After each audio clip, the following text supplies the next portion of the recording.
আপনারা শুনছেন হুমায়ূন আহমেদের আশা বুড়ি পর্ব ৫। আচ্ছা, আপনি কি খুব কাছে থেকে কাউকে মারা যেতে দেখেছেন? একজন মানুষ মারা যাচ্ছে আর একগাদা লোক তাকে ঘিরে দাঁড়িয়ে আছে। আপনি সেই একগাদা মানুষের একজন, সেই কথা বলছি না। একজন মানুষ মারা যাচ্ছে, আপনি তার হাত ধরে পাশে দাঁড়িয়ে আছেন। ঘরে আর কেউ নেই। এমন অবস্থা কি আপনার জীবনে হয়েছে? আমার হয়েছে। সুলাইমান চাচার মৃত্যুর সময় আমি তার পাশে, ঘরে আর কেউ নেই। মৃত্যু মুহূর্তে আমি তার হাত ধরে বসে আছি। ব্যাপারটা ভালো করে গুছিয়ে বলি। চাচার শরীর খুব যখন খারাপ হলো, তখন তিনি ভাইয়াকে বললেন তাকে কোনো একটা ক্লিনিকে ভর্তি করিয়ে দিতে। ভর্তিটা করাতে হবে গোপনে, যেন তার ৩ মেয়ে কিছুই জানতে না পারে। ভাইয়া বলল, সেটা কি ঠিক হবে চাচা? খুব ঠিক হবে। ওদের না দেখলে আমি আরো কিছুদিন বেঁচে থাকবো, দেখলে আর বাঁচবো না। তুমি আমাকে শহর থেকে দূরে কোনো ক্লিনিকে ভর্তি করিয়ে দাও। এই কাজটা করো। ভাইয়া তাকে শহরের একটা ক্লিনিকে ভর্তি করিয়ে দিয়ে এলো।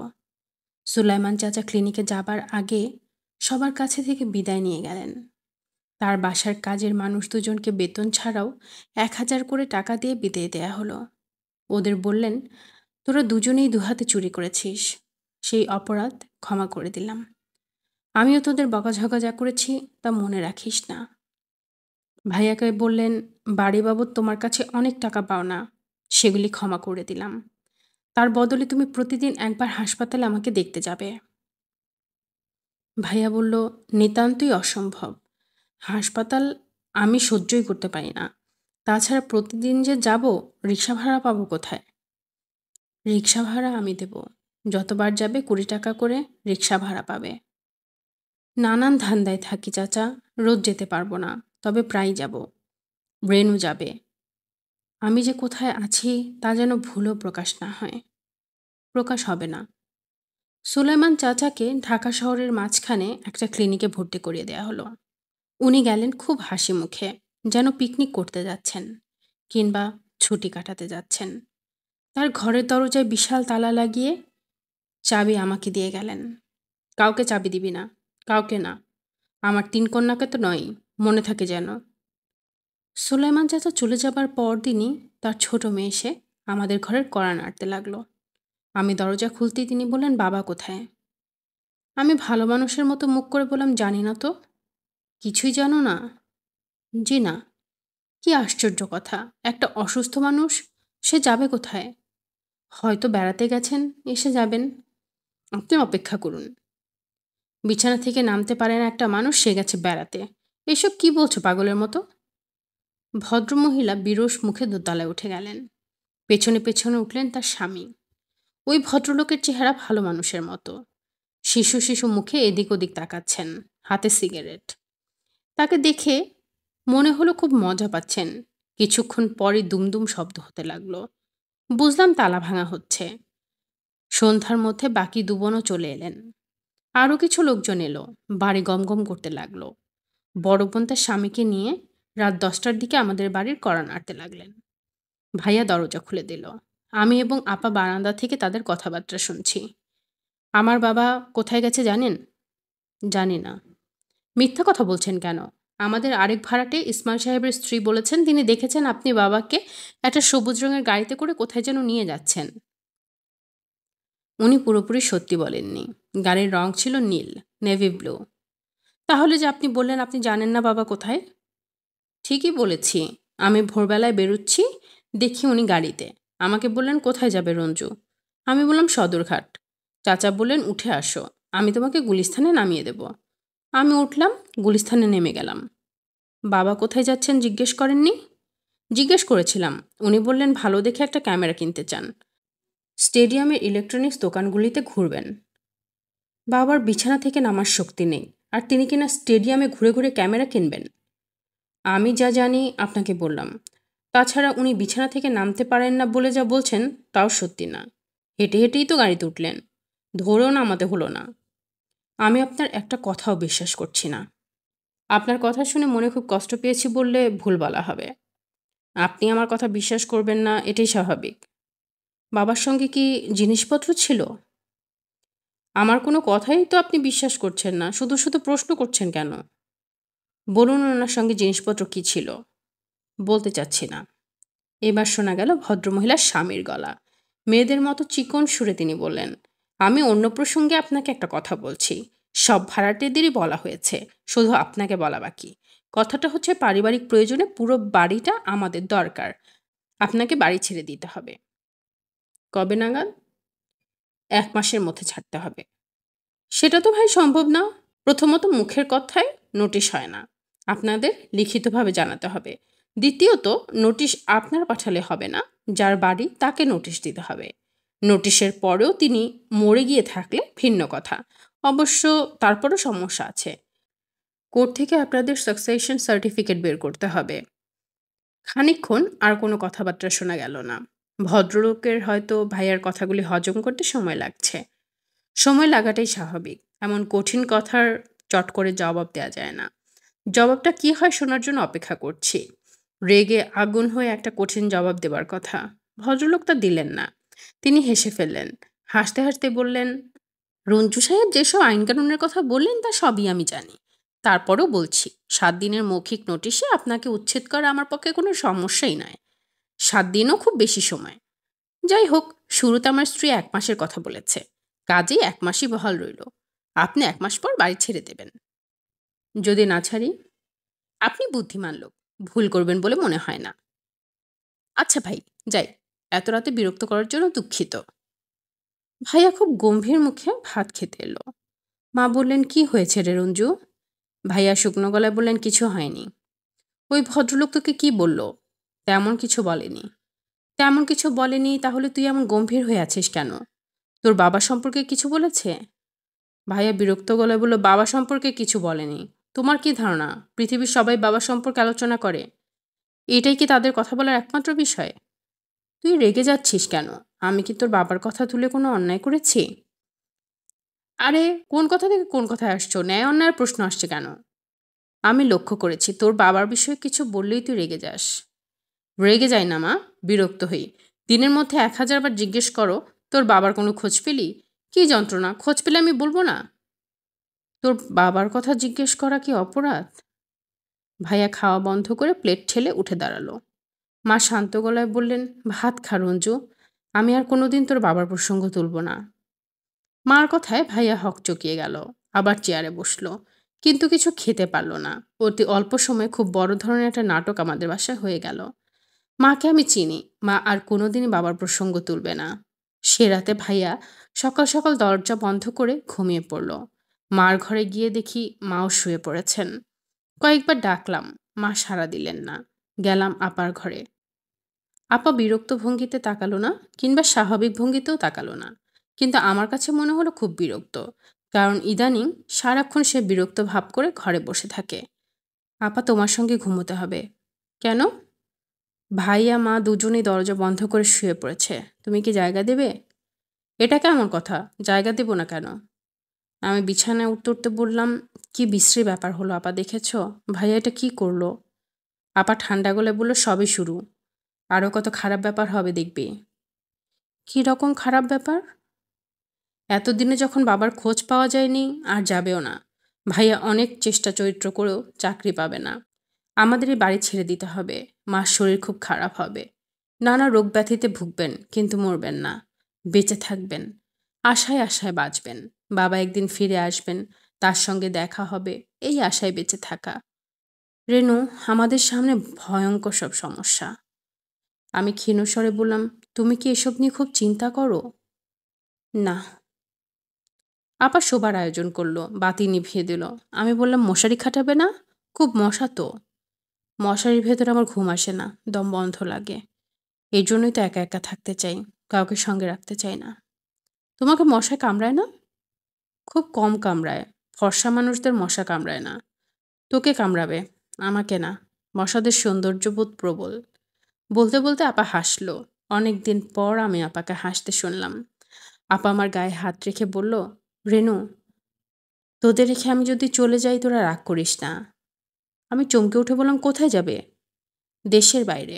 আমার একজন টিচার আছেন, যার ভাবভঙ্গি দেখে মনে হয় আমার প্রতি তার খানিকটা আগ্রহ আছে। তিনি স্কলারশিপ নিয়ে বাইরে যাচ্ছেন। আমাকে তার চেম্বারে ডেকে বাইরে যাবার কথা খুব উৎসাহ নিয়ে বললেন। তারপর হঠাৎ আমাদের বাসার ঠিকানা চাইলেন। তুমি কি ওনাকে পছন্দ করো? না, একেবারেই না, একেবারেই না। কিছু মানুষ আছে যাদের দেখলে মনের উপর অসম্ভব চাপ পড়ে। ওই লোকটা হচ্ছে সেরকম। এরা কি করে জানিস? এরা খুব হিসেব করে আগায়। বিয়ের ব্যাপারটাই ধর, এরা চায় সবচেয়ে সুন্দরী মেয়েটাকে বিয়ে করতে। মেয়ে শুধু সুন্দরী হলে হবে না, পড়াশোনায় ভালো হতে হবে, বাবার প্রচুর টাকা থাকতে হবে। উনি তেমন নাও হতে পারেন, সেই সম্ভাবনা খুব কম। ওই লোক আমাকে ছাড়াও আমার জানা মতে আরও ৩ টে মেয়ের ঠিকানা নিয়েছে। ৩ জনই রূপবতী। সে এদের প্রত্যেকের বাসায় যাবে, হিসাব নিকাশ করবে। শেষ পর্যন্ত টিকে থাকবো আমি। তুমি টিকে থাকবে কেন? আমার সেরকমই মনে হচ্ছে। আমি কিছু, কিছু জিনিস আগে, আগে বুঝতে পারি। আর কথা বলতে ভালো লাগছে না। ঘুমোতে চেষ্টা কর। চেষ্টা করেও লাভ নেই আপা। আমার সহজে ঘুম আসে না। আপা আবার হাসলো। আমি বিস্মিত হয়ে বললাম, হাসছো কেন? আপা বলল, যাদের মাথায় রাজ্যের চিন্তা তারা বিছানায় শোয়া মাত্র ঘুমিয়ে পড়ে। প্রকৃতি তাদের ঘুম পাড়িয়ে চিন্তামুক্ত করে। যারা সুখী মানুষ তারাই সহজে ঘুমোতে পারে না, বিছানায় গড়াগড়ি করে। তোমাকে কে বলল? আমার তাই ধারণা। দেখিস না আমি কেমন চট করে ঘুমিয়ে পড়ি। বাবাও তাই। বাবার ঘুমের সমস্যার কথা কখনো শুনেছিস? শোয়া মাত্র ঘুম। বাবাকে কখনো দেখেছিস ঘুম হচ্ছে না বলে বারান্দায় হাঁটাহাঁটি করছে? না। মিলল আমার কথা? আমি জবাব দিলাম না। আপা মৃদুলায় বলল, দুলুর কথা ধর। এই মেয়ে কি রাতে ঘুমায়? আমার তো মনে হয় জেগেই কাটায়। অথচ ওর মতো সুখী মেয়ে বাংলাদেশে কটা আছে? কথা শেষ করে আপা পাশ ফিরল এবং প্রায় সঙ্গে সঙ্গেই ঘুমিয়ে পড়ল। আমি সম্ভবত সুখী মেয়ে, জেগে রইলাম। দুলু আপাও জেগে আছে। তাকে আগের রোগে ধরেছে। ক্রমাগত গান বাজিয়ে যাচ্ছে। একই গান। বারবার শুনলে গানটা আর গান থাকে না, মন্ত্রের মতো হয়ে যায়। শেষের দিকে মনে হয় কে যেন কানের কাছে মন্ত্র পাঠ করছে। যায় দিন, শ্রাবণ দিন যায়, আঁধারিল মন মোর আশঙ্কায়, মিলনের বৃথা প্রত্যাশায়। যায় দিন, শ্রাবণ দিন যায়। আমি আধো ঘুম আধো জাগরণে মন্ত্রপাঠ শুনতে লাগলাম। সুখী মেয়েরা রাস্তায় কিভাবে হাঁটে আপনি জানেন? জানেন না? আমিও জানি না, কিন্তু হাঁটতে চেষ্টা করি সুখী মেয়ের মতো। ভাব করি যেন হাঁটতে খুব ভালো লাগছে। যা দেখছি তাতেই মুগ্ধ হচ্ছি। কলেজ ছুটি হয়ে গেছে, বাসায় বলিনি। ঠিক ৯টায় তাড়াহুড়া করে বই খাতা সঙ্গে নিয়ে বের হই। বেরোবার আগে মার সামনে যাই। নিচু গলায় বলি, টাকা দিতে পারবে? না পারলে অসুবিধা নেই। মা ৫ টাকার একটা নোট এগিয়ে দেন। কোত্থেকে দেন কে জানে। বেশিরভাগ দিন এই নোটটা খরচ হয় না। হেঁটে বেড়ালে টাকা খরচ হবে কেন? ঘুরতে ঘুরতে ক্লান্ত হয়ে পড়লে কোনো একটা রেকর্ডের দোকানে ঢুকি। খুব ব্যস্ত ভঙ্গিতে বলি, সতীনাথের পুরনো গানের একটা ক্যাসেট অতি দ্রুত করে দিতে পারেন? আমার এখনই দরকার। আমি এক্সট্রা পে করতে রাজি আছি। দোকানদার হাই তুলতে তুলতে বলে, ১ সপ্তাহের আগে সম্ভব হবে না। Heavy booking. বাড়তি টাকা দিলেও হবে না?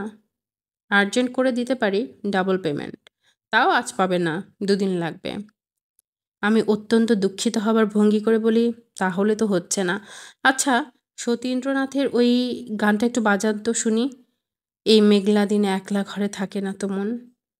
দোকানদার নিতান্ত অনিচ্ছায় খানিকটা বাজায়। বাজাতে বাজাতে হাই তুলে। ক্যাসেটের দোকানের লোকজন ক্রমাগত হাই তুলে কেন কে জানে। আমি যে কটা দোকানে গেছি সব জায়গায় এক অবস্থা। এরা হাই না তুলে কথা বলতে পারে না। কথা বলেও কম। রানীক্ষেত রোগ হলে মুরগিরা যেমন ঝিম ধরে থাকে, এরাও সেরকম। সারাক্ষণ ঝিম ধরে আছে। দুপুরের পর হাঁটতে ভালো লাগে না। বাসায় ফিরে আসি। গোসল করে লম্বা একটা ঘুম দিই। সুলাইমান চাচাকে দেখতে যাই না, কারণ তার মেয়েরা খোঁজ পেয়ে গেছে। তারা সারাক্ষণ বাবাকে ঘিরে থাকে। যে দুবার গিয়েছিলাম এমন করে তাকিয়েছে যেন আমি রক্তচোষা ড্রাকুলা। তার বাবার রক্ত খাবার জন্য আসি। হাসপাতালের সবচেয়ে ছোট মেয়েটি আমাকে বারান্দায় ডেকে নিয়ে বলল, বাড়ি ছাড়ার জন্য আপনাদের ১ মাস সময় দেয়া হয়েছিল। মাস প্রায় শেষ হতে চলল। আপনাকে মনে করিয়ে দিলাম। আমার স্মৃতিশক্তি ভালো না। আমি বললাম, মনে করিয়ে খুব ভালো করেছেন, আমি ভুলেই গিয়েছিলাম। অন্য ৩ জন ভাড়াটের মধ্যে ২ জন চলে গেছে। আর একজন যাবে এই শুক্রবারে। ও আচ্ছা। বাড়িটা আমাদের খুব জরুরিভাবে দরকার। ভাইয়াকে বলবো, ওই তো গার্জিয়ান। সুলাইমান চাচাকে দেখতে যেতে ভালো না লাগার আরেকটা কারণ হচ্ছে তিনি এখন কথাবার্তা একেবারেই বলেন না। তার শরীর দ্রুত খারাপ হয়েছে। চোখ গাঢ় হলুদ, নিঃশ্বাস ফেলার সময় অদ্ভুত শব্দ হয়। আমার দিকে এমনভাবে তাকান যেন চিনতে পারছেন না। তবে চলে আসার সময় মেয়েদের বলেন, রেনুর হাতে 20টা টাকা দাও তো। রিক্সা ভাড়া। মেয়েরা তৎক্ষণাৎ বলে দিচ্ছি, কিন্তু দেয় না। বরং এমন ভঙ্গি করে যে আমার বলতে ইচ্ছা করে, কিছু দিতে হবে না, আমার কাছে একটা 5 টাকার নোট আছে, আপনি দয়া করে রেখে দিন। ডাক্তাররা সুলাইমান চাচার ব্যাপারে জবাব দিয়ে দিয়েছে বলে মনে হয়। তার শরীরে কোনো যন্ত্রপাতি এখন কাজ করছে না। লিভার কাজ করছে না, কিডনি কাজ করছে না, শ্বাসের কষ্ট হচ্ছে, মাথার চুলও উঠতে শুরু করেছে। হাসপাতালে ঢোকার আগে কিছু চুল ছিল, এখন মাথা প্রায় ফাঁকা, কথাবার্তা অসংলগ্ন। এক প্রসঙ্গ থেকে অন্য প্রসঙ্গে এমনভাবে যান যে খটকা লাগে। ওই দিন শীত নিয়ে কথা হচ্ছে, শেষ রাতে নাকি তার খুব শীত লাগে, আবার গায়ে চাদর দিলে গরম লাগে। এই প্রসঙ্গে বলতে বলতে হঠাৎ বললেন, রেনু তোর বাবা কাজটা ভালোই করেছে। আমি বিস্মিত হয়ে বললাম, কোন কাজ? ওই যে লুকিয়ে আছে। আমার কি ধারণা জানিস? আমার ধারণা উনি কোথাও ঘাপটি মেরে আছেন। বেশি দূরে না, কাছেই, তোদের আশেপাশে, যাতে তোদের ওপর লক্ষ্য রাখতে পারেন। একসময় বের হবেন, তোদের চমকে দেবেন। আমি অস্বস্তির সঙ্গে বললাম, এই প্রসঙ্গ থাক চাচা। আচ্ছা থাক, তবে আমি কিন্তু ভুল বলছি না। যা বললাম আমার মনের কথা। তোর বাবা যে কাজটা করেছেন, আমার এমন একটা কাজ করার ইচ্ছা সারা জীবন ছিল, করতে পারিনি, সাহসের অভাবে পারিনি। গৃহ ত্যাগ করা সহজ ব্যাপার না, মহাপুরুষ ছাড়া কেউ পারেন না। বাবা গৃহত্যাগ করেননি, উনি গৃহত্যাগের মানুষ না, খুব ঘরোয়া মানুষ। ব্যবসায়ের কারণে বাইরে যেতেন, যে কয়দিন বাইরে থাকতেন ছটফট করতেন। মানুষকে এত চট করে বোঝা যায় না রে রেনু, মানুষ খুব জটিল বস্তু। গৌতম বুদ্ধও তো সংসারী মানুষ ছিলেন, তার ছিল পরমা সুন্দরী স্ত্রী যশোধারা, চাঁদের মতো ছেলে ছিল রাহুল। ছেলেকে 1 মিনিট চোখের আড়াল করতেন না। সেই গৌতম বুদ্ধ কি ঘুমন্ত স্ত্রী পুত্র রেখে পালিয়ে যাননি? বাবা গৌতম বুদ্ধ না চাচা, একজন অতি সামান্য ব্যবসায়ী, যাকে জীবিকার জন্য সাময়িকভাবে গৃহত্যাগ করতে হতো। আর একটা ভুল কথা বললি রেনু, সব মানুষের মধ্যেই গৌতম বুদ্ধের বীজ থাকে। সময় মতো পানি পায় না বলে বীজ থেকে গাছ হয় না। তুই যখন রাস্তায় হাঁটবি, চোখ কান খোলা রেখে হাঁটবি। আমি নিশ্চিত অনেকবার তোর সঙ্গে তোর বাবার দেখা হয়েছে, তুই খেয়াল করিসনি। আমি সবসময় চোখ কান খোলা রেখে হাঁটতাম। বাবা নিখোঁজ হবার পর তা আরও বেড়েছে, তাতে কোনো লাভ হয়নি। তবে কেন জানি আমার নিজের মধ্যে একটা ক্ষীণ আশা, একদিন পেছন থেকে বাবা ডেকে উঠবেন, কে যাচ্ছে রেনু না? আমি থমকে দাঁড়াবো। বাবা হতভম্ব গলায় বলবেন, শাড়ি পরে যাচ্ছিলি? আমি তো চিনতেই পারিনি। শাড়ি পরছিস কবে থেকে? অল্পদিন থেকে পরছি, ঘরে পরি না, বাইরে বের হলে পরি। সুন্দর লাগছে। আচ্ছা কিনে দেব, ভালো শাড়ি কিনে দেব, চল এখনই কিনে দিই, কিছু টাকা সঙ্গে আছে। শাড়ি কিনতে হবে না বাবা, তুমি আমার সঙ্গে চলো তো। কোথায় যাব? বাসায়। আবার কোথায়? তোমার যে ঘর বাড়ি আছে এটা কি তোমার মনে নেই? হুম, ভালো কথা বলেছিস। আসলে ব্যাপারটা কি জানিস? আসলে ব্যাপারটা কি? বাবা বিব্রত ভঙ্গিতে হাসতে থাকেন। আমি তার হাত ধরি। কল্পনা এই পর্যন্ত, মানুষের কল্পনারও সীমা থাকে। আমার তো মনে হয় না কেউ কখনো কল্পনা করে সে উঠতে পারে, আকাশে উড়ে উড়ে বেড়াচ্ছে। কল্পনাকেও যুক্তির ভেতর থাকতে হয়। বয়সের সঙ্গে সঙ্গে কল্পনা শক্তিও কমতে থাকে। একটা সময় আসে যখন মানুষ কল্পনা করে না। আমার মার বোধহয় সেই সময় যাচ্ছে। তিনি তাকিয়ে থাকেন শূন্য চোখে, মাঝে মাঝে বিড়বিড় করে কি যেন বলেন। আমি একদিন বললাম, মা তুমি কি বলছো? তিনি বিরক্ত হয়ে বললেন, কই কিছু বলছি না তো। আমাদের বড় আপার মৃত্যুদিন গেল গত পরশু। আমরা সবাই খুব আতঙ্কগ্রস্ত ছিলাম, মা না জানি কি করেন। তিনি কিছুই করলেন না, নিতান্তই স্বাভাবিক আচরণ করলেন। সববার শোকের এই তীব্র দিনটাতে বাবা মা একসঙ্গে থাকেন, এবার মা একা। এবং তার মধ্যে কোনো বিকার নেই। নামাজে অন্য দিনটিতে যতটা সময় দেন, আজও তাই দিলেন। সন্ধ্যার পর বারান্দায় এসে বসলেন। আপাকে বললেন, মীরা, আমাকে এক কাপ চা দিবি না? তাকে চা দেয়া হলো। তিনি চা খেলেন। রাতের খাবারও খেলেন নিঃশব্দে। এর আগে কোনোদিন তাকে রাতে কিছু খেতে দেখিনি। রাত 10টার দিকে ঘুমোতে গেলেন। আপা আমাকে ডেকে বললেন, তুই মার সঙ্গে ঘুমা, কোনো সমস্যা হলে আমাকে ডাকবি, আমি জেগে আছি। মা থাকতে দেবে না, দরজা বন্ধ করে দিয়েছে। দরজায় ধাক্কা দিয়ে দেখ। আমি বন্ধ দরজার পাশে দাঁড়িয়ে বললাম, মা, তোমার সঙ্গে ঘুমোবো। মা তৎক্ষণাৎ দরজা খুলে বললেন, আয়। আমি ঘরে ঢুকলাম, মার পাশে শুয়ে পড়লাম। মা মাথায় হাত বুলাতে বুলাতে বললেন, তোর তো কলেজ বন্ধ, তুই সারাদিন কি করিস? আমি হকচকিয়ে গেলাম। ক্ষীণস্বরে বললাম, কলেজ বন্ধের কথা তোমাকে কে বলল? আমি জানি। কবে জানলে? অনেক দিন আগেই জানি। তুই কি কারো বাসায় যাস? না। রাস্তায় রাস্তায় হেঁটে বেড়াস? হুম। তোর বাবাকে খুঁজিস? আমি জবাব দিলাম না। মা আমার মাথায় হাত বুলাতে বুলাতে বললেন, আর হাঁটাহাঁটির দরকার নেই। তোর বাবা ফিরে আসবেন না, উনি জীবিত নেই। কি বলছো মা? জীবিত থাকলে আজকের দিনে চলে আসতো। আজ যখন আসেননি, আর কোনোদিনও আসবে না। তুই ঘুমোতো রেনু। রোদে ঘুরে ঘুরে কি কালো হয়ে গিয়েছিস। আয়নায় নিজেকে দেখিস না? এখনই তো সুন্দর হওয়ার বয়স। মা এমন কোনো আবেগের কথা বলছেন না, সহজ স্বাভাবিক কথা। কিন্তু আমার কান্না পেয়ে গেল। আমি নিঃশব্দে কাঁদছি। এমনভাবে কাঁদছি যেন মা কিছুতেই বুঝতে না পারেন। রেনু। জি। তোর বড় আপার জন্য আমি নিজের হাতে একটা জামা বানিয়েছিলাম, টকটকে লাল সিল্কের জামা। ওই জামাটা তোর বাবা তার ব্রিফকেসে কাগজপত্রের নিচে লুকিয়ে রাখে। বছরের মাত্র একদিন গভীর রাতে জামাটা বের করা হয়। আজ সেই রাত। তোর বড় আপাকে লোকটা কোনোদিন দেখেনি। কিন্তু বাদ দাও, কত যে কল্পনা ছিল ওরুকে নিয়ে। দরিদ্র মানুষ। জিনিসপত্র কিনে বাড়িটি ভরে ফেলেছিল। জুতা কিনেছিল 3 জোড়া। বাচ্চাদের গোসল দেবার জন্য লাল প্লাস্টিকের গামলা। মৃত্যুর খবর পাওয়ার পর সব বিলিয়ে দেয়। মা, আমি কিছু শুনতে চাচ্ছি না। এই যে তোর বাবা নানান জায়গায় ঘুরে বেড়ায়, ঠিক যে ব্যবসায়ের কারণে ঘুরে বেড়ায় তা কিন্তু না। ঘরে তার মন টিকে না। কিছুদিন ঘরে থাকলেই সে অস্থির হয়ে ওঠে। ওরও বেঁচে থাকলে এরকম হতো না, মানুষটা ঘরেই থাকতো। মা, ঘুমাও। মা পাশ ফিরলেন এবং কিছুক্ষণের মধ্যেই ঘুমিয়ে পড়লেন। দুপুরে অনেকক্ষণ ঘুমিয়েছিলাম। ঘুম ভাঙল সন্ধ্যায়। নিচ থেকে ভাঙল না, আপা এসে ধাক্কা দিয়ে তুলল। শঙ্কিত গলায় বলল, তোকে নিতে এসেছে, তাড়াতাড়ি ওঠ। কে নিতে এসেছে? সুলাইমান চাচার বড় মেয়ে। চাচার শরীর খুব খারাপ। তোকে আর ভাইয়াকে নিতে এসেছে। তোদের দেখতে চেয়েছেন। ভাইয়া বাসায় নেই, তুই যা। আমি বিছানা ছেড়ে নামলাম। হাত মুখ ধুতে বারান্দায় গিয়ে দেখি সুলাইমান চাচার বড় মেয়ে মোড়ায় বসে আছেন, ব্যাকুল হয়ে কাঁদছেন।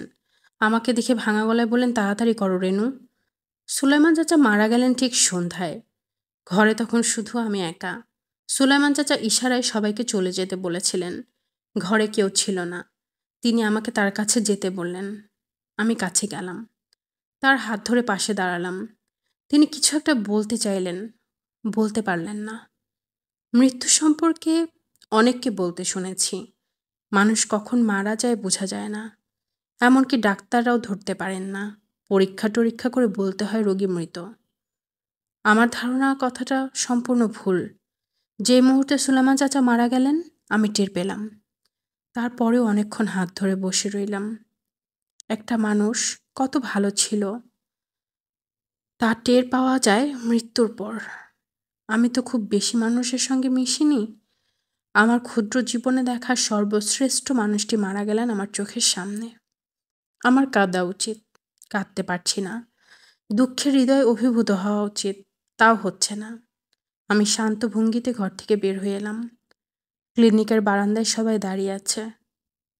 আমি শান্ত মুখে বললাম, যান, আপনারা ভেতরে যান। বড় মেয়ে আগ্রহ নিয়ে বললেন, বাবা কেমন আছেন? আমি কিছু না ভেবেই বললাম, ভালো। ওই দিন সন্ধ্যা আমার জীবনের একটা বিশেষ সময়। কাজেই আমি আপনাকে অনুরোধ করছি এখন যা বলবো খুব মন দিয়ে শোনার জন্য। আমি ক্লিনিক থেকে বের হলাম। রিক্সা নিতে যাব, মনে হলো আসার সময় টাকা নিয়ে আসিনি। তাতে অসুবিধা নেই, একটা রিক্সা নিয়ে বাসায় যেতে পারি। কিন্তু বাসায় পৌঁছে যদি দেখি মার কাছে টাকা নেই। পথ খুব বেশি না, 1 মাইলেরও কম হবে। অনায়াসেই হেঁটে যাওয়া যায়। রাস্তা ভর্তি লোকজন, সোডিয়াম লাইট জ্বলছে। অসুবিধা কি? আমি হাঁটতে শুরু করলাম। মগবাজার চৌরাস্তায় পৌঁছতেই একজন নিতান্ত অপরিচিত লোক আমাকে পেছন থেকে ডাকলো, রেনু, এই রেনু। আমি চমকে পেছন ফিরে দেখি রিকশায় 30-35 বছরের এক ভদ্রলোক বসে আছেন, দুহাতে দুটো বাজারের ব্যাগ, পায়ের কাছে ধবধবে সাদা রঙের একটা হাঁস। ভদ্রলোকের চেহারার বর্ণনা দিই, খুব সাধারণ চেহারা, তবে বড় বড় চোখ।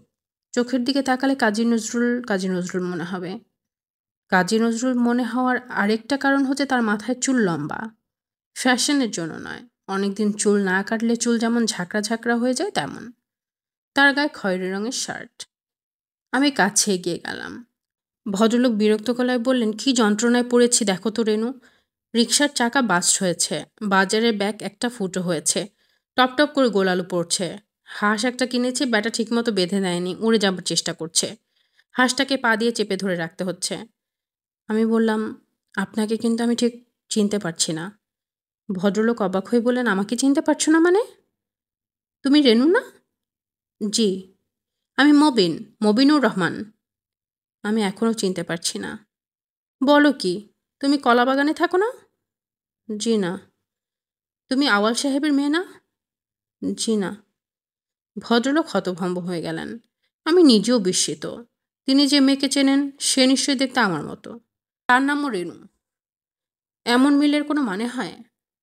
ভদ্রলোক বললেন, আমি অসম্ভব রকম লজ্জিত, তুমি কিছু মনে করো না। একবার তুমি বলে ফেলেছি বলেই এখনো বলছি, নয়তো বলতাম না।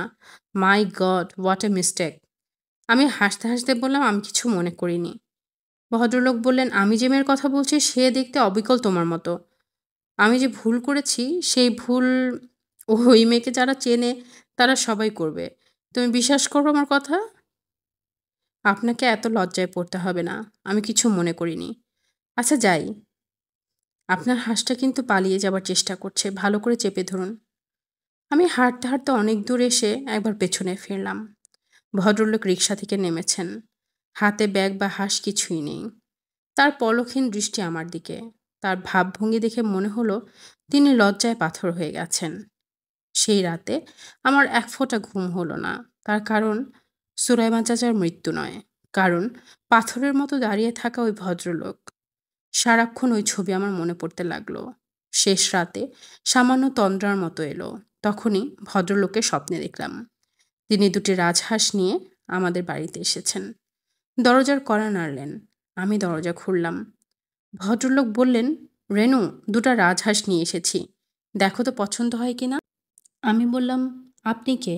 আমি তো আপনাকে চিনতে পারছি না। ভদ্রলোক আহত অপমানিত গলায় বললেন, কি বলছো তুমি? আমি আপনার নামও তো জানি না। আমার নাম মবিনুর রহমান। এই নামে আমি কাউকে চিনি না, প্লিজ আপনি জানতো। আচ্ছা যাচ্ছি, হাঁস দুটো রেখে দাও। ভদ্রলোক হাঁস দুটো ঘরের ভেতর ছেড়ে দিলেন। তারা প্যাক প্যাক করে সারা ঘরময় ছুটে বেড়াতে লাগলো। আমার ঘুম ভেঙে গেল। একজন মধ্যবয়স্ক মানুষ সন্ধ্যাবেলা বাজার করে ফিরছে, যার চেহারাও আমি সম্ভবত ভালো করে দেখিনি। সামান্য কিছু কথা হয়েছে, আর তাতেই সারা রাত আমার ঘুম হলো না। ভোরবেলা আমি পুরো ব্যাপারটা উড়িয়ে দিতে চেষ্টা করলাম, একটা আলগা ফুর্তির ভাব নিয়ে আসতে চেষ্টা করলাম।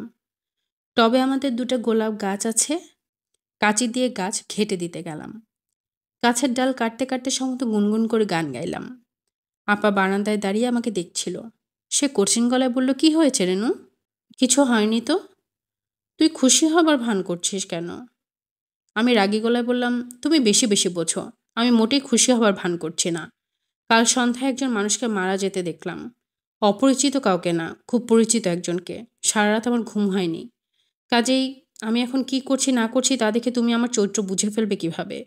তুমি তো অন্তর্যামী নও। আপা কিছু না বলে ভেতরে চলে গেল। আমার মনটা খারাপ হয়ে গেল। প্রতিদিন আমি কিছুক্ষণের জন্য হলেও ঘর থেকে বের হই। সেদিন বের হলাম না। সারা সকাল পড়ার চেষ্টা করলাম। দুপুরে ঘুমোতে গেলাম। রাতে ঘুম হয়নি। দুপুরে শোয়া মাত্র ঘুম আসার কথা, ঘুম এলো না। বিকেল 4টার দিকে মনে হলো মবিনুর রহমান সাহেব নামের ভদ্রলোক বাজার করে নিশ্চয়ই ওই রাস্তায় ফিরবেন। যদিও পরপর দুদিন বাজার করার কথা না, কিন্তু উনি যেমন ভুলো মনের মানুষ, হয়তো কিছু একটা ভুলে আনা হয়নি, আজ আবার আনতে হবে। কিছু কিছু মানুষ আছে বিকেলে বাজার করতে পছন্দ করে, অফিস থেকে সরাসরি কাঁচা বাজারে চলে যায়। এখন যদি আমি ঘর থেকে বের হই, ভদ্রলোকের সঙ্গে নিশ্চয়ই দেখা হবে। শাড়ি পাল্টাচ্ছি। আপা বলল, কোথায় যাচ্ছিস? মিতুদের বাসায়। এখন মিতুদের বাসায় যাচ্ছিস? সন্ধ্যা তো হয় ফিরবি কিভাবে? মিতুর ছোট মামা পৌঁছে দেবেন। যেতেই হবে, মিতুর জন্মদিন, খুব করে বলে দিয়েছে। জন্মদিনে খালি হাতে যাবি? উপায় কি? তুই কি সত্যি মিতুর জন্মদিনে যাচ্ছিস? আমি কঠিন গলায় বললাম, তোমার সন্দেহ হচ্ছে কেন আপা? কেন তোমার মনে হলো আমি মিথ্যা কথা বলছি? তুই খুব সাজগোজ করেছিস তাই বলছি। বন্ধুর জন্মদিনে সাজগোজ করতে পারবো না? অবশ্যই পারবি, কিন্তু আগেও তো আরো অনেক জন্মদিন হয়েছে, তোকে কখনো সাজতে দেখিনি। আজ একেবারে টিপ পড়েছিস। আমি টিপ খুলে ফেললাম। আপা বলল, রাগ করিস না, এমনি বললাম। লাল টিপে তোকে সুন্দর লাগছে। আমার কাছে 50 টাকা আছে, নিয়ে যা, একটা বই টই কিনে দিস। বন্ধুর জন্মদিন খালি হাতে কেন যাবি? আমি গেলাম ওই রাস্তায়। আধ ঘন্টার মতো অপেক্ষা করে ফিরে এলাম। আপা দরজা খুলে আমার দিকে তাকিয়ে বলল, তুই কি আমাকে কিছু বলবি? আমি বললাম, বলবো। আয়, আমার ঘরে আয়।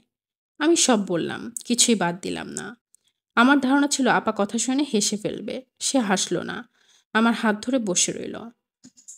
আমি বললাম, আমার এরকম হলো কেন আপা? তুই ব্যাপারটা যত বড় করে ভাবছিস, আসলে এটা মোটেই তেমন কোনো বড় ব্যাপার না, খুব সামান্য ব্যাপার। ওই সন্ধ্যায় তোর মনটা ছিল অন্যরকম। কাছ থেকে একজন মানুষের মৃত্যু দেখেছিস, খুব নিঃসঙ্গ বোধ করছিলি। বাড়ির দিকে রওনা হয়েছিস একা একা।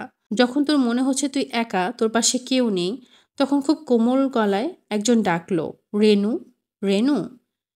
ওই ভদ্রলোকের গলার স্বরে, হয়তো বাবার গলার স্বরের খানিকটা মিল ছিল। তুই চমকে উঠলি। তোর সমস্ত শরীর তখন ঝনঝন করে উঠল। তারপর খানিকক্ষণ ভদ্রলোকের সঙ্গে তোর কথা হলো। ভদ্রলোক অসম্ভব বিব্রত হলেন। বিব্রত মানুষের উপর এমনিতেই আমাদের মমতা বোধ হয়। তোর চরিত্রে মমতার অংশ প্রবল। তুই অনেকখানি মমতা বোধ করলি। এই হচ্ছে ব্যাপার। আমি অবাক হয়ে বললাম, তুমি এত গুছিয়ে কি করে বললে? আপা হেসে ফেলল। হাসতে হাসতে বলল, আজ রাতে ভালো করে ঘুমো। ভোরবেলা দেখবি সব ধুয়ে মুছে গেছে। কাল সন্ধ্যায় আর সেজেগুজে ওই রাস্তায় দাঁড়িয়ে থাকতে ইচ্ছে করবে না। আপার বেশিরভাগ কথাই ঠিক হয়। এই কথা ঠিক হলো না। ঘটনাটা মোটেই ধুয়ে মুছে গেল না। আমি প্রতিদিন ওই রাস্তায় দাঁড়িয়ে অপেক্ষা করা শুরু করলাম। তবে বিকেলে নয়, সকালে। সকালে ভদ্রলোক নিশ্চয়ই অফিসে যাবেন। একদিন না একদিন দেখা হবেই। তিনি চমকে উঠে ডাকবেন, রেনু, এই রেনু। আমি তাকে চিনতে পারছি না, এই ভঙ্গি করব না, সঙ্গে সঙ্গে ছুটে যাব। এই পর্বটি এখানেই সমাপ্ত। ভালো লাগলে একটি লাইক দিবেন, কমেন্টস করবেন। যারা গল্প শুনতে ভালোবাসে তাদের সাথে শেয়ার করবেন। আমার চ্যানেলটি সাবস্ক্রাইব করবেন। ধন্যবাদ।